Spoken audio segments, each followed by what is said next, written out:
महंगा पड़ा kangaroo coat video viral पर 4 जन को बांधी पुलिस। केउझर जिला आनंदपुर थाना अंचल में जड़े व्यक्ति धान काटी फेरुवा बेले पानी पीवाई जड़े महिला निकट को जाते यह समय गाँवर किसी युवक से खराब संपर्क थिबा कही कबाट बंद करते पुलिस संपृक्त महिला स्वामी को जणाइबा सहित उभय को निर्धूम भाव माड़ मारिबा सहित लंका गुंड और पानी ढाली बाड़े पर उभय को जोतामाड़ पिंधाई गाँ दांडे बुलाई अभियोग होती। जोतामाड़ पिंधाई गाँ दांडे बुलाइबा भिडियो भाइराल होती। एने आनंदपुर थाना संपृक्त महिला जनक अभियोग करथिले। अभियोग पाई पुलिस घटनास्थल में पहुंची से ग्रामर 2 जन महिला और 2 जन पुरुषों को गिरफ्त करिछि। कंगारू कोर्टे एभली व्यवहार करने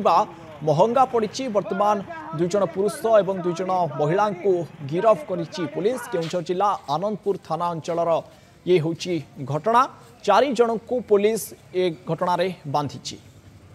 बसनी ये तार घर निपुला जी ना बाहर निपुला जी आको डाकिनी से कहला हाँ जाऊे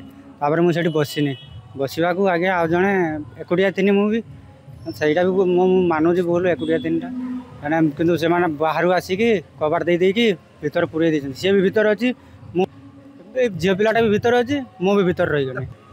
हो मैं पूरे ना आज्ञा से बाहर पटू ताला देदेले माने मु बारगुंडा थी बाहर पटू ताला देदेले अरे ता स्वामी की फोन करके डाकिले डाकिकी आसिकी घर भीतर ताला देकी तो बाड़ेले आ अधिक आलोचना करवा फोन लाइन जोड़ी होती आनंदपुर प्रतिनिधि दिलीप मिश्र। दिलीप, अमानवीय अकथनीय निर्यातना तेबे यारी विरुद्ध में पुलिस 4 जन को गिरफ्त करिछि किंतु कंगारू कोर्ट संपर्क में पुलिस को प्रथमे किए खबर देथिला एवं एभली व्यवहार पाशविक अत्याचार सेमानक सहित कोन पई करा जाउथुला? हाँ लोकी जेतबेले गतकाली एभली गोटे कंगारू कोर्ट देखा मिली आनंदपुर जो थाना अच्छी सड़ंगी गाँव में सड़ंगी गाँव गोटे आदिवासी गाँ से गाँव में गतकाली से गाँव जड़े युवक धान काटिकी घर को फेरुवा समय बाटे रसी पीवाई जनक महिला घर को जाते से महिला जो घर कम करुले सी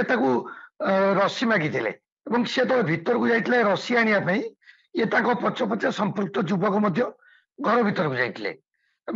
एतिक बेले से साईर किसी युवक और महिला 2 जन को गोटे रूम भितर कबाड़ दे संपृक्त महिला को स्वामी की फोन कर डाकी जो बाहर तापर स्वामी पहुंची से बाहर करते से हाथ बांधिकी प्रबल माड़ मारते लंका गुंडी देते जोता माड़ पकईकी गाँ भीतर बुलेइले तापरे संपृक्त युवक घर को ता माँ आसीते छड़िया माड़ मारते बाध्य करते तुम आधार कार्ड आण ये संपृक्त महिला सहित तार कोर्ट मैरेज कर महिला जनक निकटस्थ थाना को आसते जो युवक माँ जी से आसी थाना खबर देते पुलिस घटनास्थल में पहुंची युवक को उद्धार करते जो महिला जहाँ बेकर पकाई जोता पकाई सी आसते थाना को एफआईआर देवाई यही घटना रे पुलिस त्वरित कार्यानुष्ठान नहीं